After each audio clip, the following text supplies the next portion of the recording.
Students, आपण paper 1 मधला chapter 2 DC power supply पाहत आहोत आणि याच्यामध्ये आतापर्यंत आपण रेक्टिफायर फिल्टर या टॉपिकमधला आपण कॅपॅसिटर फिल्टर हा कालच्या लेक्चरला पाहून झालेला. आजच्या लेक्चरला आपल्याला इंडक्टर फिल्टर पाहायचं आहे. आपण पाहिलं लास्ट लेक्चरला की फिल्टरचे 3 प्रकार पडतात. एक कॅपॅसिटर फिल्टर म्हणजे सी फिल्टर, दुसरा इंडक्टर फिल्टर म्हणजे काय तर एल फिल्टर, आणि तिसरा कॅपॅसिटर आणि इंडक्टरमधून बनवलेला LC फिल्टर. ठीक आहे, त्यातला आपण सेकंड पार्ट जो आहे इंडक्टर फिल्टर हा पाहणार आहोत. त्याची ही डायग्राम दिसते तुम्हाला. रेक्टिफायरच्या नंतर आपण जस्ट एक इंडक्टर सिरीजमध्ये जोडलेला आहे. या ठिकाणी बघा, इनपुट आणि आउटपुट यांच्यामध्ये जे आपण जोडलेला आहे इंडक्टर किंवा एखादी कॉईल असेल ती जोडलेली आहे, त्यालाच आपण इंडक्टर असं म्हणतो. तर हे इंडक्टर जोडताना आपण सिरीजमध्ये जोडलेला. तर कॅपॅसिटर जोडलेला जर बघितला तुम्ही तर कॅपॅसिटर आपण असा या पद्धतीने जोडला होता, पॅरलल टाईप, राईट. म्हणून त्याला शंट कॅपॅसिटर किंवा शंट फिल्टर किंवा शंट कॅपॅसिटर फिल्टर असं म्हणायचं. आणि इंडक्टर जो आहे तो आपण सिरीजमध्ये जोडलेला आहे म्हणून याला सिरीज फिल्टर असं म्हणायचं. ठीक आहे, याला आपण अजून काय म्हणू शकतो इंडक्टर फिल्टरला तर सिरीज फिल्टर असं सुद्धा आपण म्हणू शकतो. मग परीक्षेला तुम्हाला असंही विचारलं जाईल की सिरीज फिल्टर एक्सप्लेन करा, इंडक्टर फिल्टर एक्सप्लेन करा. त्यावेळेस विसरून जायचं नाही की सिरीज फिल्टर म्हणजेच काय तर इंडक्टर फिल्टर. ठीक आहे, नेक्स्ट. आता हा जो काही इंडक्टर आहे आपण इनपुट आणि आउटपुटच्या एकदम बरोबरमध्ये आपण काय केलेलं आहे सिरीजमध्ये जोडलेला आहे. आता हा जो काही इंडक्टर आहे, कॅपॅसिटर ज्या पद्धतीने चार्जिंग आणि डिस्चार्जिंग प्रोसेस करत होता त्याच प्रकारे इंडक्टरमधून आता आपल्याला फॅरेडेचा पहिला नियम माहिती की कोणत्याही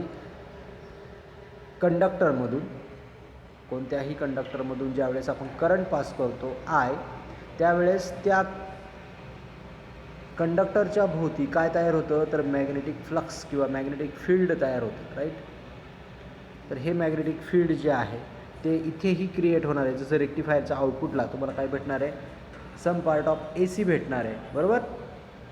मग ज्यावेळेस ह्या इंडक्टरमधून करंट पास होईल, ज्यावेळेस व्होल्टेज जे आहे इनपुट व्होल्टेज आपण वेवफॉर्म डायग्रॅमॅटिकली बघूयात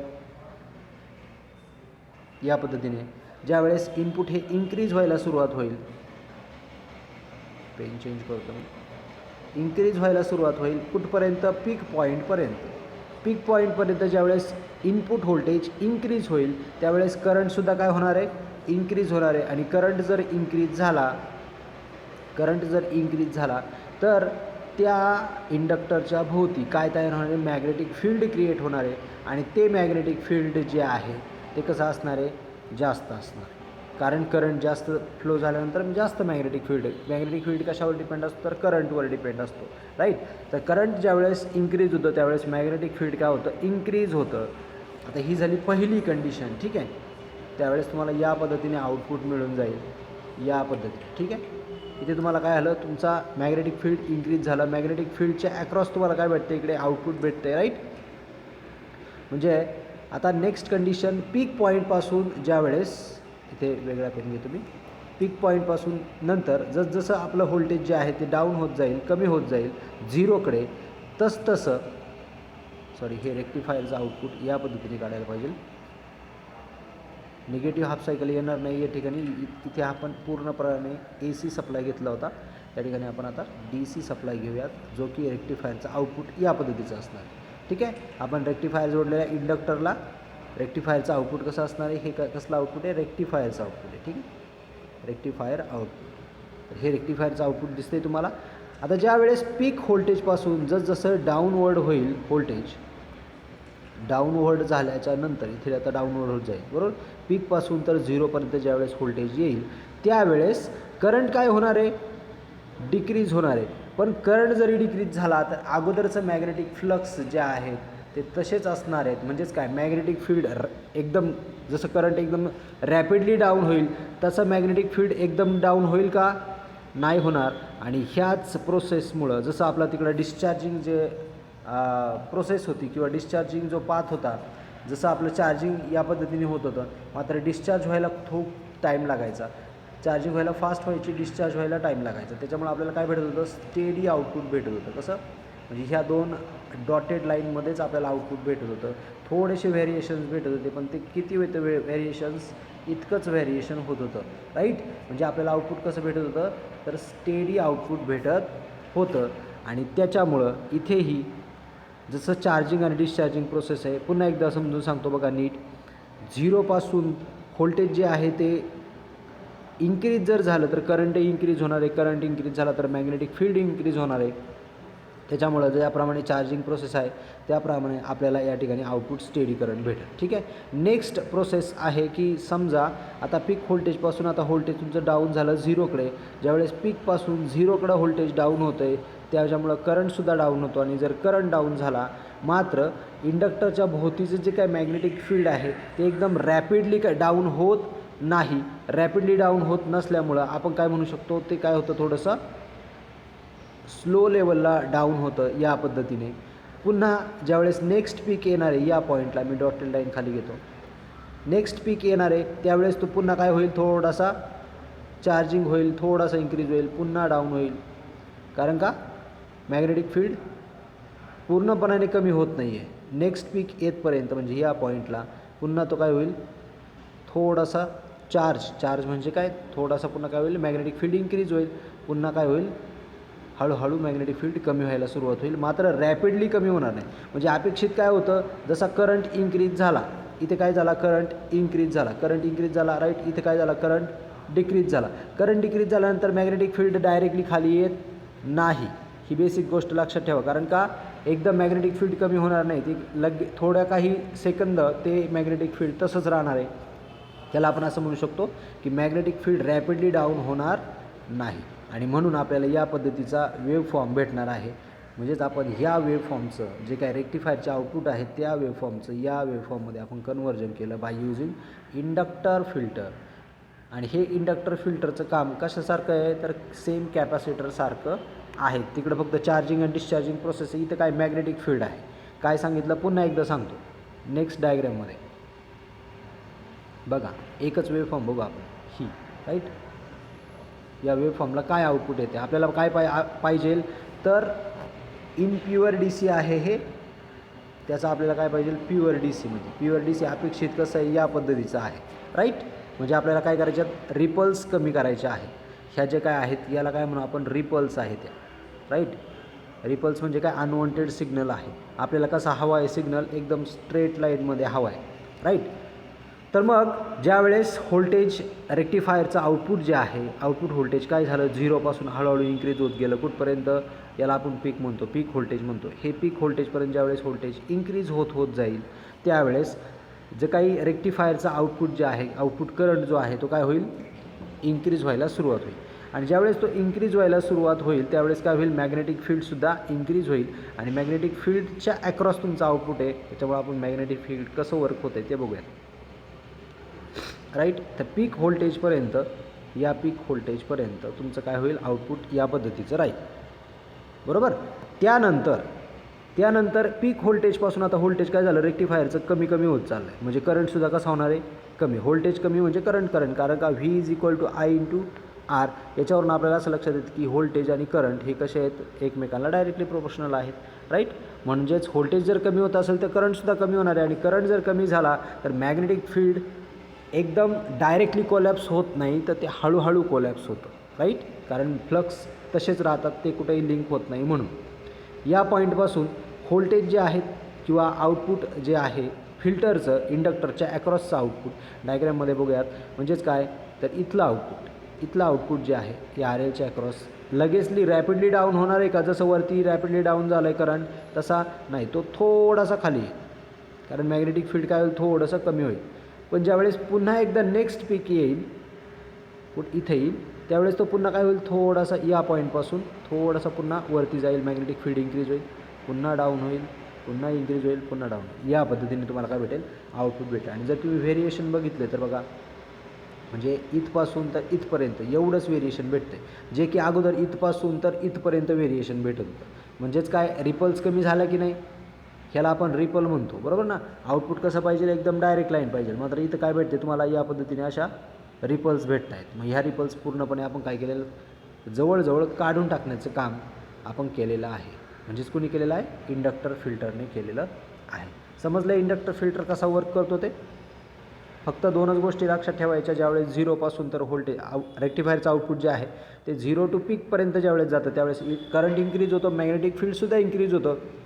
आणि ज्यावेळेस पीकपासून तर 0कडे व्होल्टेज येतं त्यावेळेस मॅग्नेटिक फील्ड जे आहे ते डायरेक्टली रॅपिडली 0 होत नाही. ते कसं होतं, थोडंसं स्टेडी राहतं. मॅग्नेटिक फील्ड कसं राहतं, स्टेडी राहतं, म्हणजे थोडंसं कॉन्स्टंट राहतं. आणि म्हणून आपल्याला आउटपुट जे आहे ते कसं भेटतं, कमी रिपलवालं भेटतं. समजलं आहे सगळ्यांना.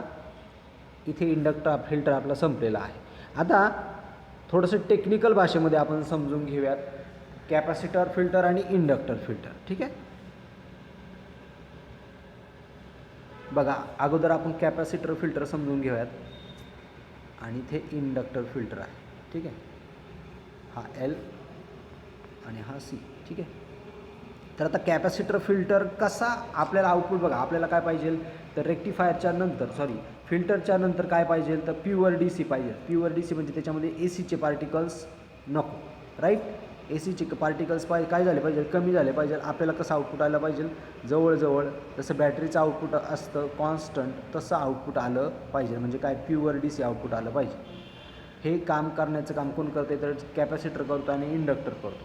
मग कसं वर्क करतो जर टेक्निकल भाषेमध्ये समजून घ्यायचं झालं तर जो तुमचा कॅपॅसिटर जो आहे तो काय करतो रे, तर तो काय करतो तर ACला पास करतो. लक्षात ठेवा, हा काय करतो, ACला पास करतो. म्हणजे कॅपॅसिटरमधून AC पास होतो, राईट. मात्र इंडक्टरमधून AC पास होत नाही. नीट लक्षात ठेवा, हे स्टेटमेंट लक्षात ठेवा. काय सांगितलं, कॅपॅसिटरमधून AC पास होतो, इंडक्टरमधून AC पास होत नाही, पास होत नाही. ठीक आहे. AC करंट जो आहे तो पास होत नाही इंडक्टरमधून आणि कॅपॅसिटरमधून AC पास होतो. मग जर तुम्ही डायग्रॅमॅटिकली नीट जर बघितलं तर डायग्रॅम कशा आहेत बघा. हा तुमचा समजा रेक्टिफायर आहे, मी R म्हणतो त्याला, आणि पुढे कॅपॅसिटर जोडलेला आहे, राईट. तर कॅपॅसिटर काय करतो तर हे सगळे जे AC पार्टिकल्स आहेत इथून निघाल्यानंतर तो काय करतो, ग्राउंड करून टाकतो त्यांना. म्हणजे AC पार्टिकल्स कुठे जातात, सगळे खालच्या बाजूला जातात, ग्राउंडकडे जातात. आणि आउटपुटला तुम्हाला काय भेटणार, इकडे सगळं काय जातं मग DC सप्लाय जातो. आले लक्षात. सेम जर अजून जर सांगायचं झालं तर इंडक्टरचा अजून जर सांगायचं झालं तर इंडक्टरचा आपण टॉपिक बघूयात. तर इंडक्टर जर बघितलं तर इंडक्टर हा त्याच्या सिरीजमध्ये असतो. म्हणजेच काय तर बघा हा L आहे, राईट. इथून जो काही AC जो जाणार आहे तो याला काय करेल, ब्लॉक करेल म्हणजे पुढे जाऊन देणार नाही. आणि जर AC पुढे गेला नाही तर काय पुढे जातो तर DC पुढे जातो. आणि DC जर पुढे पास म्हणजे सहज पास होतो DC, कारण तो कसा असतो, स्टेडी करंट असतो. आणि अल्टरनेटिंग करंट कशात ब्लॉक होतो, म्हणजे याचा अर्थ काय तर तो मॅग्नेटिक फील्डच्या स्वरूपात बाहेर पडतो. आणि म्हणून AC इथं पूर्ण रिमूव्ह होतो आणि आउटपुटला काय भेटतो तुम्हाला, फक्त DC भेटतो. ही बेसिक संकल्पना लक्षात घ्या. समजलं आहे सगळ्यांना. तर कॅपॅसिटर काय करतो, ACला पास करतो आणि त्याला काय करून टाकतो, ग्राउंड करून टाकतो. आणि इथे AC काय करून टाकतो, याला इंडक्टर काय करून टाकतो, त्याला ACला ब्लॉक करून टाकतो. ब्लॉक करून टाकल्यामुळं पुढे फक्त आपल्याला DCचेच कंटेंट भेटतात, AC भेटत नाही. समजलं आहे सगळ्यांना. आता जसं आपण कॅपॅसिटर आणि इंडक्टर हे दोन टॉपिक बघितले, जसं की रेजिस्टर जो असतो तो करंटला काय करत असतो, अपोज करत असतो. त्याच प्रकारे कॅपॅसिटरसुद्धा किंवा इंडक्टरसुद्धा करंटला अपोज करत असतो. मग करंटला जर अपोज करत असेल, जसं आपण रेजिस्टन्स मोजतो ओहममध्ये, तसंच कॅपॅसिटरचा जो काय अपोजिशन आहे तो सुद्धा आपण रेजिस्टन्समध्ये किंवा ओहममध्ये मोजत असतो. म्हणजे हा जर कॅपॅसिटर असेल, जर त्याच्यातून करंट पास होत असेल तर तो करंटला काय करत असतो, अपोज करत असतो काही प्रमाणात. आणि त्याच्या अपोजिशनला म्हटलं जातं XC. काय म्हटलं जातं, XC. म्हणजे काय, इम्पिडन्स ऑफ कॅपॅसिटन्स. ठीक आहे. तर हा जो काय आहे XC, त्या XCचा फॉर्म्युला असतो 1/2πfc. ठीक आहे. हे आपल्याला नंतर बघायचं आहे एक्झाम्पलच्या स्वरूपात. ठीक आहे. हा ज्यावेळेस फिल्टर टॉपिक होईल त्यावेळेस याच्यावर आपल्याला काही प्रॉब्लेम सॉल्व्ह करायचे.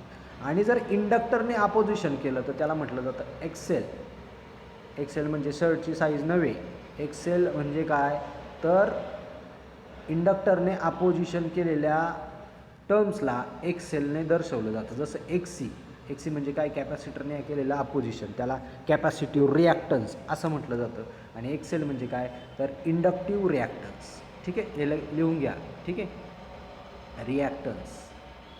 सी असेल तर कॅपॅसिटिव्ह रिॲक्टन्स आणि एल असेल तर इंडक्टिव्ह रिॲक्टन्स. ठीक आहे, तर एक्सेलचा फॉर्म्युला काय आहे, तर 2πfl. ठीक आहे, हा फॉर्म्युला लक्षात ठेवा. आता मगाशी सांगितल्याप्रमाणे की हा डी सीला काय करतो, तर अपोज करतो. कसं, कारण डी सीला फ्रिक्वेन्सीच नसते, लक्षात ठेवा. सॉरी, डी सी हा पास करतो. मी मगाशी वरती तुम्हाला एक्झाम्पल सांगितले की बाबा ए सीला ब्लॉक करतो, डी सीला पास करतो. हे कसं, हे कशावरून सांगतो आहे मी, बघा मगाशी तुम्हाला मी म्हटलं होतं इंडक्टर काय करतो, तो तुमच्या ए सीला काय करतो, ब्लॉक करतो तिथे, कारण मॅग्नेटिक फील्डमध्ये त्याचं कन्व्हर्जन होतं. आणि डी सी जो आहे तो काय करतो, पास करतो सहजरित्या, कारण तो डी सीला अपोज करत नाही.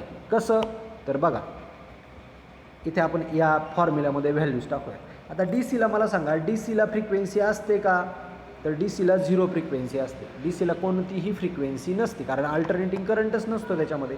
त्याच्यामुळे डी सीला फ्रिक्वेन्सी जी असते ती 0 असते. आणि मग ही जर व्हॅल्यू एफची म्हणजे फ्रिक्वेन्सीची जर व्हॅल्यू आपण 0 टाकली तर तुमचं उत्तर जे येणार आहे ते काय येणार आहे, 0 ओहम येणार आहे. कोणाचं, एक्सेलसाठीचं. आणि एक्सेलसाठीचं जे काही उत्तर आहे ते काय आलं आहे, तुमचं 0 आलं आहे. आणि जर ते 0 येत असेल, बघा लक्षात घ्या, इंडक्टर म्हणजे अपोजिशन ऑफ इंडक्टर कोणासाठी 0 येते, तर डी सी सप्लायसाठी काय येतं आहे, 0 येतं आहे. म्हणजेच काय, तो सहजरित्या डी सीला काय करून टाकेल, पास करून टाकेल, बाहेर काढेल. राईट, ही गोष्ट समजली. आणि ए सीला तो काय करेल, ब्लॉक करेल किंवा अपोज करेल, कारण ए सीमध्ये फ्रिक्वेन्सी असते, खूप सारी फ्रिक्वेन्सी असते. त्याच्यामुळे तो त्याला काय करेल, अपोजिशन करेल, तो त्याला काय करेल, इकडेच ठेवेल. आणि डी सीला काय करेल, सहजरित्या पास करेल. आता तसंच जर आप कॅपॅसिटरचं जर बघितलं, बघा कॅपॅसिटर बघा. आता कॅपॅसिटरचा फॉर्म्युला काय सांगितला मी, अपोजिशन ऑफ कॅपॅसिटर किंवा reactance, capacitive reactance is equal to 1/2πfc. आता जर इथं डी सी जर बघितला तुम्ही किंवा आपण ए सीच्या बाबतीत जर बघितलं तर ए सीचं काहीतरी ॲन्सर येणार आहे, कारण तुमचं फ्रिक्वेन्सी काय असणार आहे, 50 हर्ट्स 100 हर्ट्स असणार आहे. मात्र जर तुमचा डी सी जर सिग्नल असेल तर कॅपॅसिटर काय करतो बघा. आता मी मगाशी इथं म्हटलं होतं की ए सीला तो पास करतो, म्हणजे कोणाला ब्लॉक करील, तर तो कोणाला ब्लॉक करेल, डी सीला काय करेल, ब्लॉक करेल. ठीक आहे, नीट लक्षात घ्या, डी सीला काय करेल, ब्लॉक करेल. आणि ए सीला पास करेल कोण, कॅपॅसिटर. कारण का, तर 1/2π आणि फ्रिक्वेन्सी काय आहे, तर 0, कारण डी सीची फ्रिक्वेन्सी काय असते, 0 सी. 1/0चा आन्सर काय असतं, इन्फिनिटी. म्हणजे एक गोष्ट लक्षात येईल की एक्सी जो आहे म्हणजे काय, अपोजिशन ऑफ कॅपॅसिटर कोणासाठी, तर डी सीसाठी इन्फिनिटी आहे. ए सीसाठी काहीतरी व्हॅल्यू येणार आहे, कारण एफ इज इक्वल टू 100 असेल, 50 असेल, तर याचं उत्तर काहीतरी येईल, समथिंग पॉईंटमध्ये उत्तर येईल. पण इथे बघा, इथे काय आहे, तर इन्फिनिटी उत्तर येते कोणासाठी, तर डी सीसाठी. म्हणजे काय, डी सीला तो काय करतो, खूप जास्त अपोज करतो. मग डायग्राम जर तुम्ही बघितली कॅपॅसिटरची, तर इथं तुमचा रेक्टिफायर आहे आणि इथे पॅरलली कसा जोडला आहे तुम्ही, कॅपॅसिटर जोडला आहे. त्याच्यामुळं डी सी खाली येईल का इकडे कॅपॅसिटरकडं, नाही आला. जरी तर कॅपॅसिटर त्याला काय करणार आहे, अपोज करणार. म्हणजे सगळा जो काही काय म्हणूयात त्याला, ए सी डी सी पार्टिकल्स आहे तो कुठं जाईल, आउटपुट साईडला जाईल. आणि ए सी कसं कुठं होईल, पास होईल आणि तो ग्राउंडकडे जाईल. समजलं आहे बेसिक टेक्निक, कसं फिल्टर वर्क करेल. ठीक आहे, आपण ते काल बघितलं, चार्जिंग डिस्चार्जिंग वगैरे. मात्र खरं कारण जे आहे ते अपोजिशनचं आहे आणि या पद्धतीने तो काय करतो, वर्क करतो. समजलं आहे सगळ्यांना, ठीक आहे. आता इंडक्टर फिल्टरचे काही ॲडव्हान्टेजेस आहेत आणि डिसॲडव्हान्टेजेस आहेत. तर पहिले ॲडव्हान्टेजेस आहे की लेस रिपल, म्हणजे रिपल्स ज्या आहेत त्या खूप साऱ्या मिनिमाइज करण्याचं काम कोण करतं, तर इंडक्टर करतं. जे काही पर्सेंटेज ऑफ रिपल्स आहेत तर त्या पर्सेंटेज ऑफ रिपल्सला कमी करण्याचं काम केलं जातं. आता कमी करण्याचं काम कुठं केलं जातं, तर हेवी लोड करंटसाठी. कारण का इंडक्टर आपण कुठं वापरतो, तर हेवी लोड करंटसाठी वापरतो. ठीक आहे, तर हेवी लोड करंटसाठी आपण इंडक्टर वापरतो आणि त्या ठिकाणी तो काय करतो, जे काही रिपल्स जे आहेत, पर्सेंटेज ऑफ रिपल्स, त्या मिनिमाइज करण्याचं काम करतो. त्यानंतर दुसरं जे आहे त्याचा दुसरा ॲडव्हान्टेज जे आहे ते काय आहे, तर the output of the filter is almost smooth D C. म्हणजे स्मूथ डी सी देण्याचं काम कोण करतं आहे, तर हा जो काय आपला इंडक्टर फिल्टर आहे तो मोर दॅन कॅपॅसिटर फिल्टरपेक्षा बघा कॅपॅसिटर फिल्टरपेक्षा सुद्धा स्मूथ डी सी आउटपुट देतो. मात्र त्याचे काही डिसॲडव्हान्टेजेस आहेत बघा. इथे ॲडव्हान्टेजेस दोनच आहेत की बाबा हेवी लोड करंट असेल तर त्या ठिकाणी आपण रिपल मिनिमाइज करण्यासाठी इंडक्टर फिल्टरचा वापर करू शकतो. आणि दुसरं सांगितलं की स्मूथ डी सी आउटपुट देतो. कोणापेक्षा? कॅपॅसिटर फिल्टरपेक्षा स्मूथ डी सी आउटपुट देतो. मग त्याचे डिसॲडव्हान्टेजेस काय आहेत बघा. हे झालं त्याचे ॲडव्हान्टेजेस. आता डिसॲडव्हान्टेजेस बघा. तर डिसॲडव्हान्टेजेस पहिला आहे की सर्किट इज सो कॉम्प्लेक्स. म्हणजे सर्किट काय असतं, खूप सारं कॉम्प्लेक्स असतं, कारण त्याची इंडक्टर जर असतो तर इंडक्टरची साईज ही खूप मोठी असते. ठीक आहे, बिग साईज. ठीक आहे, साईज इज बिग. म्हणजे साईज ही जी आहे ती खूप मोठी असते इंडक्टर, कारण इंडक्टरमध्ये कॉईल वापरलेली असते, ज्यामुळं त्या सर्किटची किंवा काय म्हणू आपण त्याला, जे काही पॉवर सप्लाय आपण बनवणार आहे त्यामध्ये आपण जर इंडक्टर फिल्टर जर वापरला तर त्या पॉवर सप्लायची पूर्णपणे साईज इन्क्रीज होते. म्हणजे फॉर एक्झाम्पल जर सांगायचं, तुमचा मोबाईलचा चार्जर किती कॉम्पॅक्ट असतो, छोटा असतो, राईट. आणि जर त्या ठिकाणी तिथे आतमध्ये ज्या वापरले जातात ते कॅपॅसिटर फिल्टर वापरले जातात, आणि त्या ठिकाणी जर इंडक्टर फिल्टर जर वापरला तर त्याची साईज ही टिबल म्हणजे 3 पट जास्त होऊ शकते. म्हणजे तुमच्या जवळजवळ मोबाईलची साईज एवढी ती चार्जर तुमचा होऊ शकतो, जरी तो स्मूथ डी सी आउटपुट देतो आहे. मात्र हा त्याचा बिग ड्रॉबॅक आहे की त्याची साईज ही खूप मोठी असते. आता साईजही मोठी असते, त्यानंतर त्याची कॉस्टही जास्त असते. ठीक आहे, कारण त्याच्यामध्ये कॉपरची वायर यूज केलेली असते, त्याच्यामुळे कॉस्ट ही कशी असते, हाय. ठीक आहे. त्याच्यानंतर अजून एक तिसरा ड्रॉबॅक असा आहे की जर हाफ वेव रेक्टिफायर असेल, ठीक आहे, नीट लक्षात घ्या, हाफ वेव रेक्टिफायर जर असेल तर त्या ठिकाणी तुम्ही इंडक्टर फिल्टर वापरू शकत नाही. It cannot be used in half wave rectifier. इथे तुम्ही यूज करू शकत, जो काही त्याचा यूज आहे तो तुम्ही त्याचं करू शकत नाही इंडक्टर फिल्टरचा. ठीक आहे. आणि अजून की assembly on the circuit board is difficult. कारण का, जी काय असेंब्ली करणार आहे आपण, जर सर्किट छोटा असेल, बाकीचा रेक्टिफायर छोटा आहे, त्यानंतर व्होल्टेज रेग्युलेटरही छोटा आहे, ट्रान्सफॉर्मरही छोटा आहे, मात्र जर फक्त इंडक्टर जर मोठा असेल तर तुमचं सर्किट जे आहे ते दिसायला व्यवस्थित दिसणार नाही. त्यानंतर जे काही साईज आहे त्याची बल्की होईल, खूप जास्त वेटही होईल. तुमचा चार्जर जर कॉईल जर वापरली तर जवळजवळ 250 ते 300 ग्रॅमचा तुमचा चार्जरच होईल, बरोबर की नाही, एक फॉर एक्झाम्पल जर घेतलं तर. त्याच्यामुळे आपण इथे इंडक्टर फिल्टरला इतकं काही आपण वापरत नाही, त्याच्यामुळे तो जास्त पॉप्युलर नाही आहे. मात्र कॅपॅसिटर फिल्टर हा जास्त पॉप्युलर आहे, कारण त्याच्या महत्त्वाच्या 2 गोष्टी, तो चांगलाही आउटपुट डी सी आउटपुटही देतो, लो कॉस्ट असते, साईजही स्मॉल असते, आणि म्हणून त्याच्यानंतर हाफ वेव रेक्टिफायरलाही आपण तो वापरू शकतो. आणि म्हणून कॅपॅसिटर फिल्टर जो आहे तो जास्त काय म्हणता येईल त्याला, पॉप्युलर जास्त आहे. ठीक आहे. तर इथे आपला इंडक्टर फिल्टर हा संपलेला आहे. नेक्स्ट लेक्चरमध्ये आपण LC टाईप फिल्टर किंवा पाय टाईप फिल्टर बघणार आहोत.